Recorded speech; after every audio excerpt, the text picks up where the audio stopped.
Al, when things go bad, Mm-hmm. don't blame others for your shortcomings. I usually don't. I just blame Let- myself a lot. yeah. This got dark.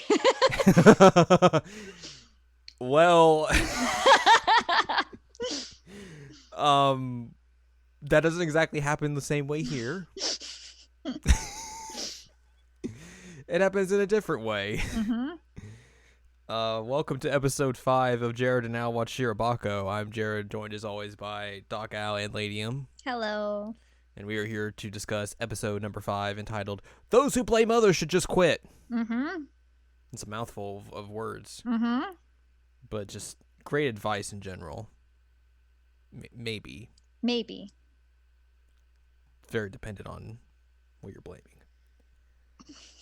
If you remember last episode, which we recorded like a week ago, so maybe not. Aoi was having fun with her friends, getting phone calls from work, Mm-hmm. being like, "Hey, I need help! Oh God!" And she's like, "No, I'm on my day off. No." Well, it's time to learn the reasons behind what all was happening. We also learned at the end of last week's episode that the episode 8 director is dropping out of the project Mm-hmm. because of an argument he had with Taro. Yep. And then everything just was like, ah. So we begin this episode with Taro trying to talk with episode 8 director Ryosuke and trying to like get him back on, and he's like, "No, I'm not listening." So Taro goes finds Aoi and is like, "Hey, I'm gonna vent everything about the situation and tell you why it's all your fault because you didn't come help me last night." And she's like, "Excuse me, what? What do you mean? No? No? No? This isn't how we're gonna go with this." But she basically just gets roped into trying to solve this whole mess because it is a whole mess. Whole dang mess. Yeah, it's a huge, huge disaster. Meanwhile, things aren't going well with the final episode. It is very behind schedule. And by very behind schedule, I mean storyboards are not happening. The director could not figure out a good way to end the episode, or end the final episode, and he hasn't finished storyboarding it yet. And he was supposed to have those done a month ago. So things aren't good.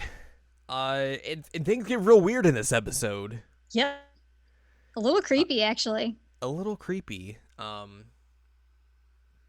of the heads of production, Honda, basically is like, he lures the director into a like storage room by being like, "There's food in here," and he's like, "Yay!" And like he takes him to the storage room. It's dark inside, and he makes him go all the way to the back of the room, and then turns on the lights. Oh my gosh, he's in a cage. He locked him in a cage. He locked him in a cage. It's so intense. And is like, "You're going to stay in this cage until you finish these storyboards. We are not leaving until this is done." It's so messed up.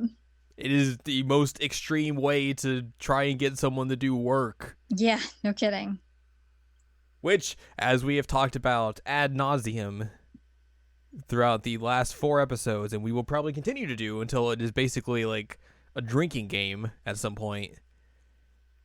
When you talk about the effects of crunch culture, what the f***? Yeah, this is real intense. Oh boy. So yeah, that's the thing. They're just going to be in there for a while, I guess, until these storyboards happen.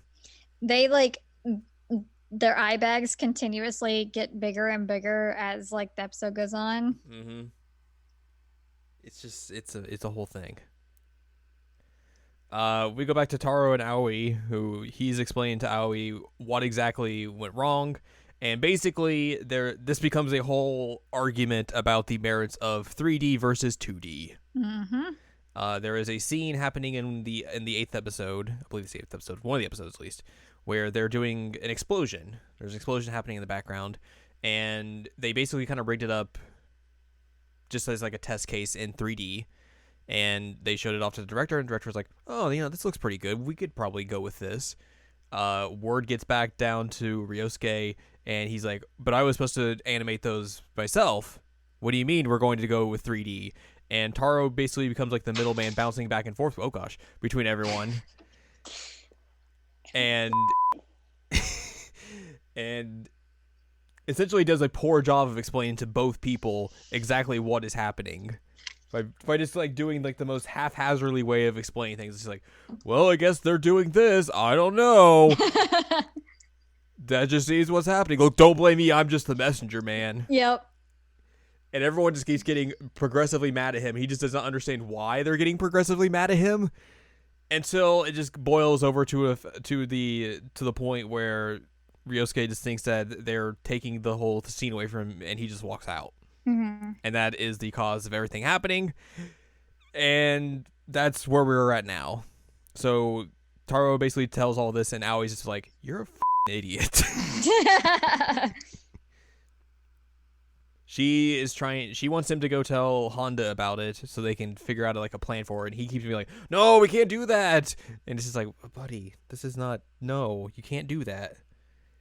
You're just making a mess of it. Do you remember 2 episodes ago when we were like crunching like because things went real bad? We're going to be doing that again. Yay! Ah! Ah! That's how we all feel. Just screams and everything. I mean, yeah. We go back to the cage. Ugh. the cage room. Ugh. Welcome to this pro wrestling steel cage match, Oh my god. where we get some backstory about the director. Yes, we hear about his Jiggly anime. Yes.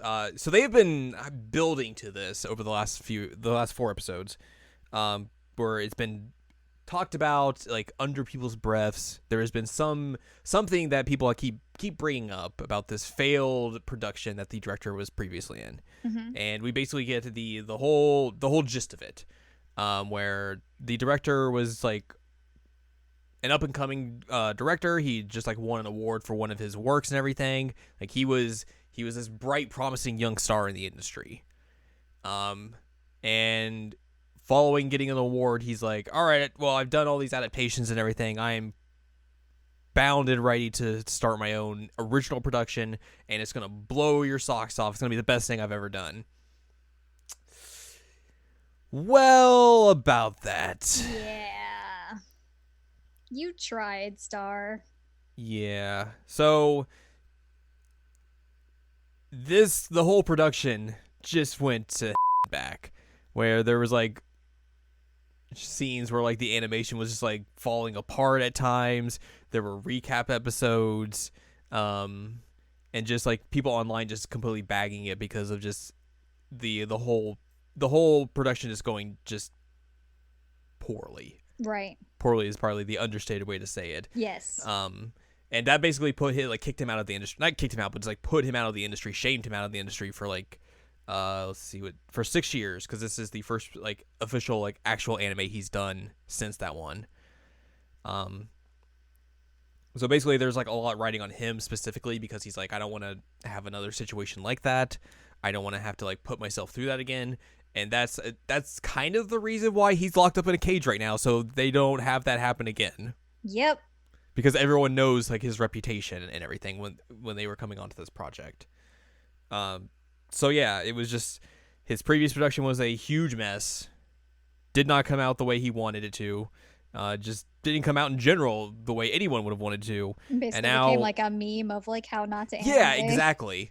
And now they're kind of in the same spot where like the last episode's storyboards are not done, and if they don't get done, like there's the potential of like, oh, we're gonna have this the finale episode be a recap episode, or do something like that. So it's just it's a bad thing all around. Jingle jangles. So we go back to the other director's problems. Ryosuke basically takes the day off of work, comes home, and his wife's like, "Oh, you came home early." He's like, yeah, I got all my work done. Yep, that was it." Yep. Yeah. He goes out with a drink with some like one of his like one of the animators from the studio and another animator he looks up to, like someone who's like more of a veteran in the industry, and basically tries to like vent his problems about like all these 3D animators are coming in trying to take our jobs, trying to take over the animation industry. This is bull. And then like this the veteran animator's just like, yeah, by the way, I teach a class about helping 3D animators transition into 2D animation and like showing them the benefits of that. And he's like, what do you mean? You're betraying us. And he's like, no, it gives people a better perspective on animation in general. Like, if you're looking at things through a one-dimensional, I mean, that's a little bit of a play on words, one-dimensional scope of the world, like, you're not going to be able to see what all these other people are doing and how you could basically learn from them. And he's just like, oh. Okay. So he goes back to work the next day, and like I think he has Aoi queue up like the test footage of the explosion scene, and just to see exactly what they did. And he watches it and he's just like, all right, I kind of understand what they were talking about now. I get this. Also, so like he sees that and he's like, all right, that's good. We can probably go with that. I understand now. While he's being shown that, Aoi gets a phone call from another animator who's working on the beginning of episode number 9, and is like, hey, I just got done with the animation for the explosion scene for the beginning of episode 9. We're doing it in 2D, right? And she's like, God, they're the worst at communication in this place. They really are. Ugh. But I mean, I feel like that would just happen in general when you're using like so much freelance work and all that. Like, communication is just going to be a pain in the butt regardless. But also like freelance work and on such a time crunch. And also the fact that they never told anyone about this directorial like shakeup that was happening over the course of like 3 or 4 days at this point. True. Like that's just a whole mess. So we have another problem heading into the next episode of how are we going to fix this? Because episode 9 has already begun with 2D animation for the explosion, and we could potentially be seeing the end of episode 8 have a 3D animation. What's going to happen? Uh-oh. Well, we will figure that out next time, as we will be discussing episode number 6. It's called Idapon Miyamori on the Move. I don't know what that means. Stuff will happen. Somebody's on the move. So yeah. If you'd like more from us, go to seasonlanguagecheckup.com or sac.coolest, where you can find past episodes of this podcast and other podcasts like Season Language Checkup and Season Language Checkup OVA. And you can find columns and reviews on the site as well. If you'd like more from Anladium, go to anladium.com. She's got columns and reviews. And you can follow us on Twitter, twitter.com/animecheckup. Yay. So next time, join us as we discuss episode number 6, where we'll be on the we'll do this episode on the move. Whoa. We were talking about this happened in the episode. Yeah, I don't think either of us are in shape enough for that. Honestly. Oh, that's a real big dig at both of us. I mean, let's be real. Do you think we could do like how long is this episode right now? Almost 14 minutes. Do you think that we could run for 14 minutes and also do an episode? No. See, also I'm asthmatic and like the bottom halves of my lungs don't work. So like in my defense, it would defense, be a bad time all around. In my defense, I have trouble breathing. But yeah, we're both. We are. What's the best word for us? We're podcasters. We're podcasters. We're nerds. We are more at home on a couch playing the video than we are outside running. It's true. Yep. But if you want to get the full experience, listen to this next episode while you're like running in place or on a treadmill or just running in general. Yeah, I mean, I do have like my elliptical that I could get on, and we could do the elliptical while we're recording. Well, I wouldn't be able to do anything. Well, you don't have to. That's just not fair. Oh yeah, fair. Okay. So join us next time where none of that happens.